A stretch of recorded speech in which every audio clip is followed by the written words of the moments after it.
One day, I'm going to have this man on my podcast. I absolutely love this guy.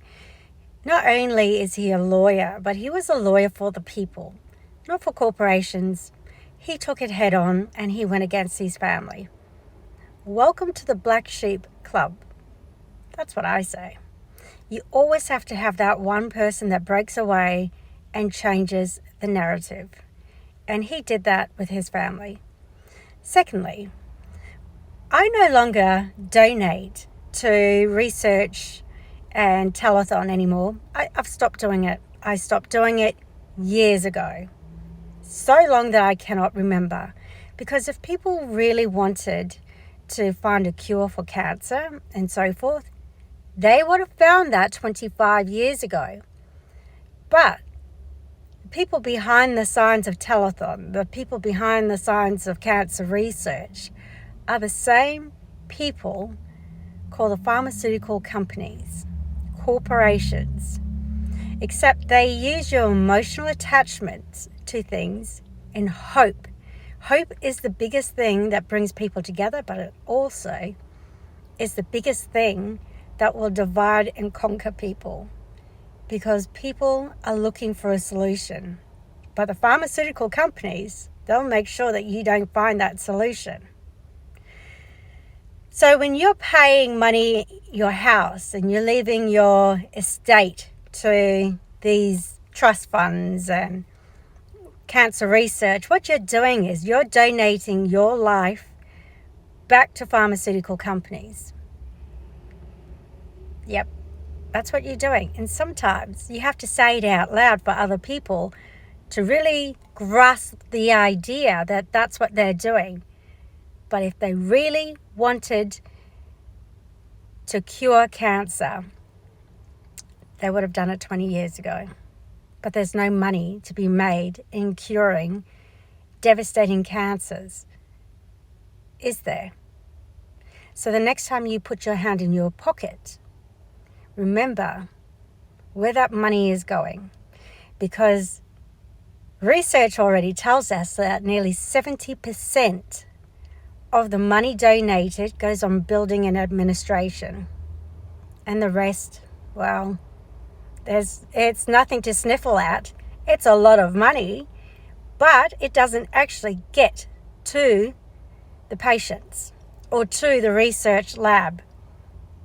It's all about the fancy buildings and all about putting money back into the pockets without the big corporations or pharmaceutical companies actually forking out their own money. They're using your emotional money and attachment to serve their purpose. So what he's saying is absolutely true. And it still blows my mind how people cannot grasp what he's saying. It happens. And it's happening in our government as well. Our governments are being bought off.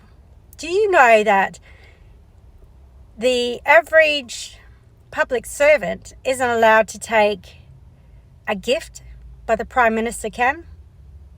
Or members of Parliament can? Because there's no laws. Think about that. Who do you think is filling their pockets on the sidelines? It's not us as the taxpayer, well, besides our money, but it's also bribes from huge corporations that sit behind the curtains. So stop it. Stop enabling big corporations to emotionally blackmail you in donating your estate and your money to cancer research and others alike. Let me ask you this about Big Pharma, and this is about vaccines. You say that the government regulators have been bought off by Big Pharma. I think that's what you're saying when you say that this entanglement has occurred. You said agency employees are actually getting royalties, getting payments on vaccines and drugs that they approve. Is that true? Yes, there's a couple things happening. For example, the Moderna vaccine. NIH owns half of that vaccine, 50%. So the billions of dollars that vaccine makes half of that goes to NIH, the agency, but there's also individuals, at least 4, and maybe 6 individuals who work for NIH who are high-level deputies under Anthony Fauci who get to collect $150,000 a year forever, not just for their lives, but their children. As long as that mRNA technology is on the market, they're going to be making money from it. Okay, and that is a conflict. Hang on a minute now, because I don't want to blow by this too fast. So the National Institute of Health is getting a kickback, a bribe, a royalty, a share, whatever you want to call it. Is this not a clear conflict of interest? Yes. That's what you're pointing out, right? Yeah, it is. People are shocked. Why are you the only one talking about this? If you talk about this kind of thing, you get censored on YouTube. You will not be allowed on the mainstream media to talk about these issues. It used to be that you could, and nowadays you cannot. With FDA, about 50% of FDA's budget comes from regulated industries, so mainly the pharmaceutical industries. You have agency capture on steroids. The principal objective of FDA today is to serve the mercantile interests of pharmaceutical companies.